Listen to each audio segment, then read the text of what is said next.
finally, that's the main event was the triple threat match to see who would be the number one contender, get the next shot at Seth. And Jey Uso came in and they yeeted, and then LA Knight came in and they yad, and then Mussolini and Outback Jack.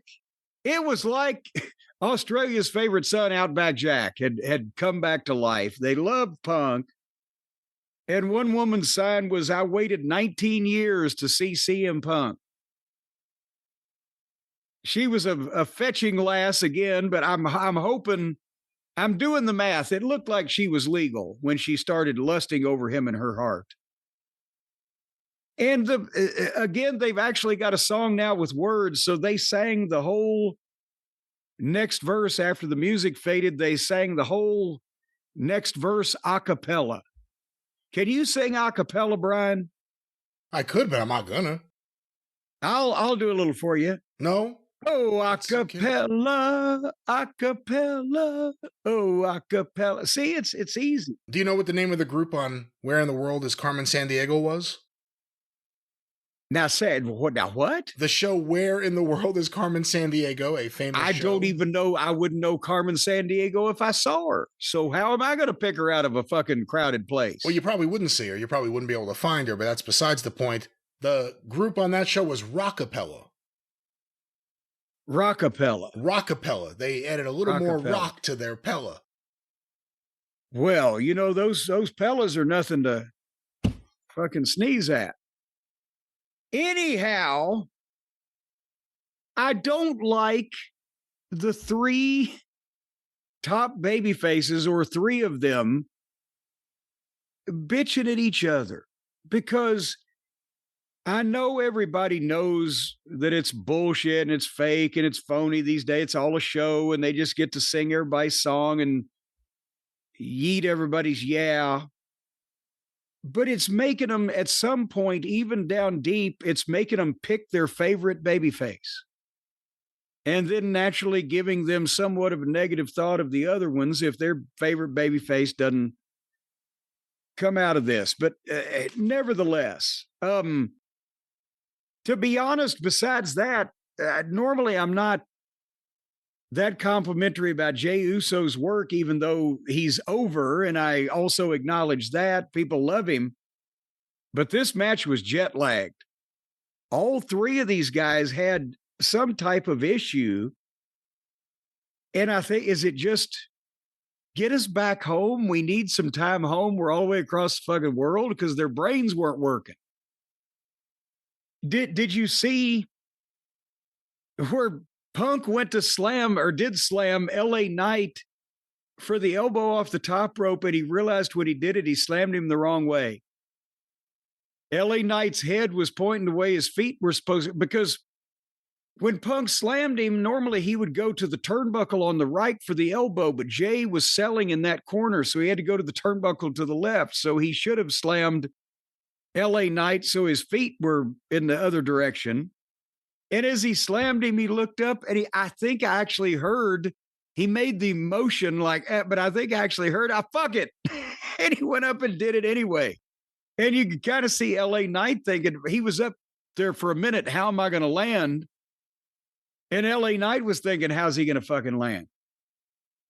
And then at one point, LA Knight had done a deal where he slipped off of a go to sleep and hit the reverse DDT thing and DDT'd Jey, but Jey had to get so close for what they were setting up that when he DDT'd him, Jay's feet were under the bottom rope and he just kind of crumpled.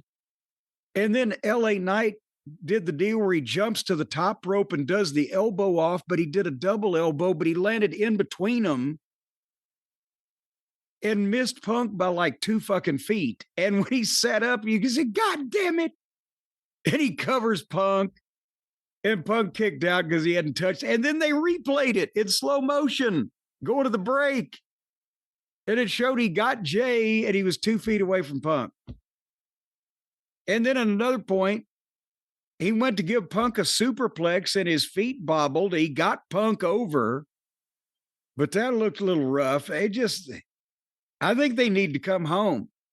Finally, LA Knight hit the BFT on Punk, but Uso saved it and ran LA Knight into the stairs and then tried to splash off the top on Punk. But Punk raised his knees, hit the go to sleep, covered him. 1, 2, 3, and then Punk picked up his fake gold teeth, Uso's fake gold teeth that were laying there, and acted like he stole them and put them in his tights. I didn't know those gold teeth came out. I thought Jey was just committed to the fucking gimmick and had made a serious dental mistake. No, I'm serious. It's a replaceable dental option. I've never heard of such a thing. But anywho, before we go on for the aftermath of this whole situation, did you see a little herky-jerkiness in this main event? Yeah, I did. And, we've seen a little herky-jerkiness in some recent LA Knight matches. I don't know if it's him or if it's just the matches themselves, but it's a 3-way match. They're in Australia. On a good day, Jey Uso's Jey Uso. Punk needs the right opponent. This wasn't the right mix for either of these guys, any of these guys. There's 3 of them. All 3 of these people. 3 either, or. Well, then we've established that Punk gets Seth for the title. He's the new number 1 contender. And here plays Seth's music. And here comes Paul and the Bronze and the whole group. And Braun Breaker spears Uso in the aisleway. And then he spears LA Knight at ringside. So Punk is surrounded. And they attack Punk. And Braun Breaker hits him with a spear. And Bronson Reed hits him with a splash. And then Seth Rollins trash talks him. And they shit can him out on the floor. And they all raise their hands. And here's the credits on screen and the copyright notice. Well, there you go. The show's winding up. And all of a sudden, Braun spears Seth out of his fucking boots. Whoosh. And a huge pop.